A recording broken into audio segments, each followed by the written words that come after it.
Yeah, I had to move the pot, fellas. I think I'm going to have to go out in the morning and the afternoon to work out roughly where to put it. So I moved the stones around because, we're day 26. I keep forgetting this. It's like a month. So the sun has really moved. And so to keep it in the sun for the longest amount of time during the day, this one. But, just do spot colour for you. At the top, nice. Hello, Mr. Fly. Here's the fly. Yeah. Okay, I'm just getting set up for tomorrow's implantation. Implantation, geez, I just invented coined a word, have I? Yeah, it's getting hot and dry and windy now. Going to be a bad bushfire season this season, I think. So, basically, I've set this one up. I'm just going to double flush it basically to get it ready for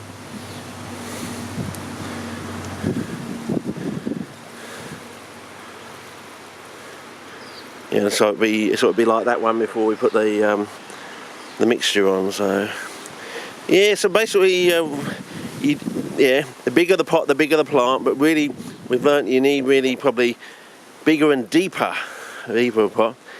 And this thing about changing your soils, fresh mix every year, I don't think that's quite right, fellas. I think you need to put your mix in early before you put your plants in, say 6 months earlier.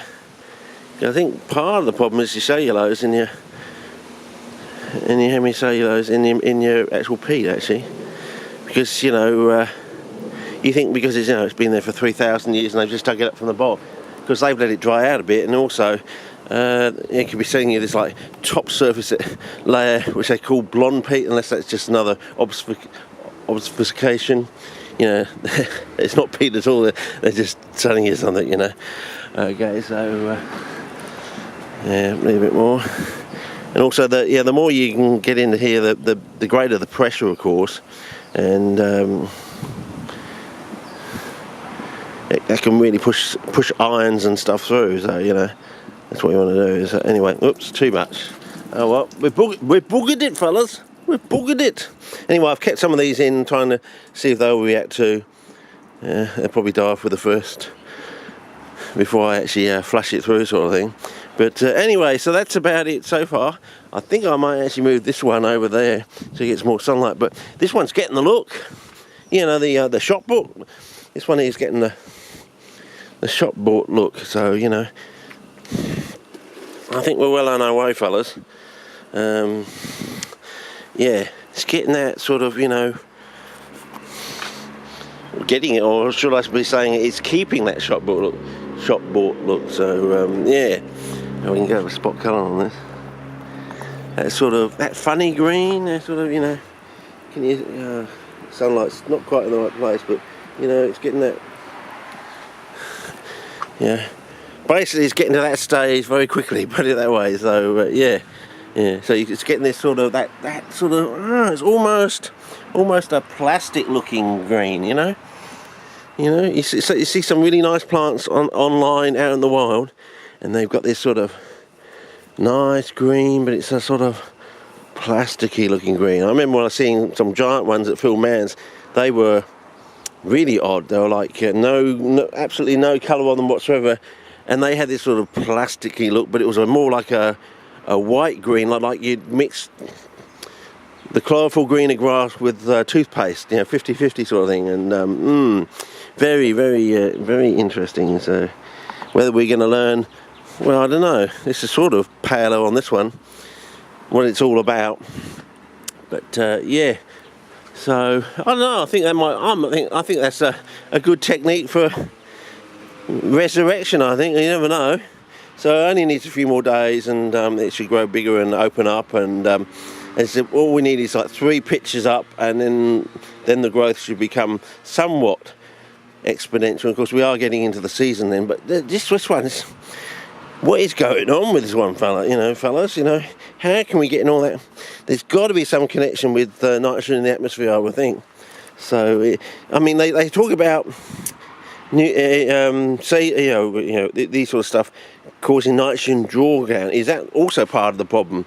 With, as I said, if you use fresh medium, you get nitrogen drawdown sort of thing, which puts you back. You need to really sort of rest your pots for half a year sort of thing. But having a thin layer on the top, you don't have you don't have a great nitrogen draw.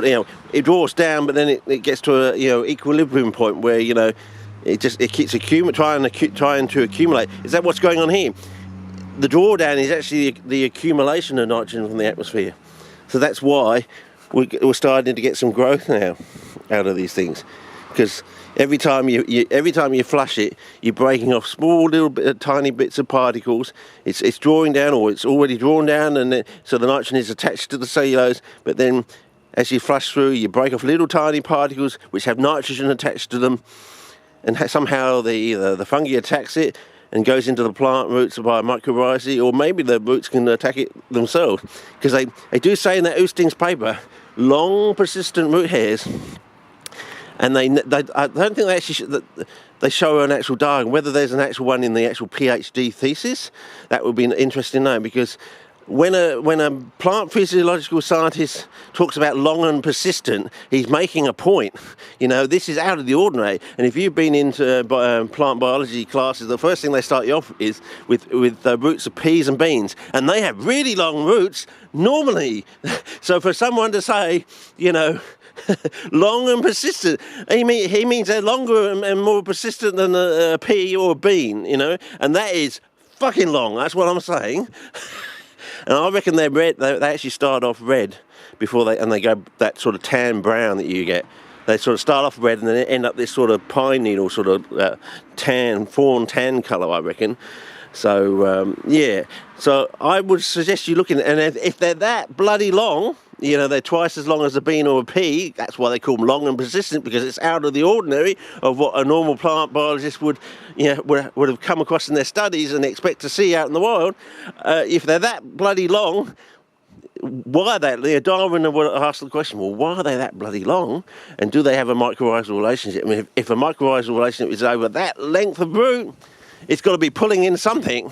And I don't think it's water, because they live in bog situations. That's what I'm saying, fellas. Do you get it? Everything to do with sea bees is a little bit bullshit. But sometimes you've got to read between the lines, and that's one of the interesting points about the Robertson Oosting paper. Not even highlighted in the Dioneer book out of Redfern.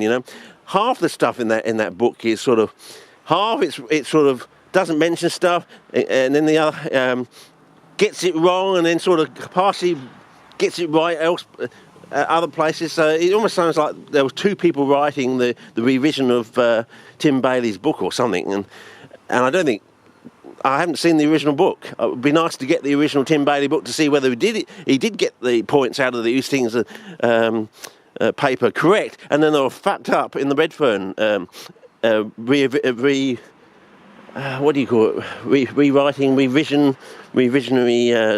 tome, I suppose you want to call it that way. So as I said, I was quite disappointed with the book, but I haven't read the original Tim Bailey. Maybe the original Tim Bailey one is right on the money. It's just all the facts that is got out of the Oostings and Robertson Oostings have just been misconstrued. He got them right in the Tim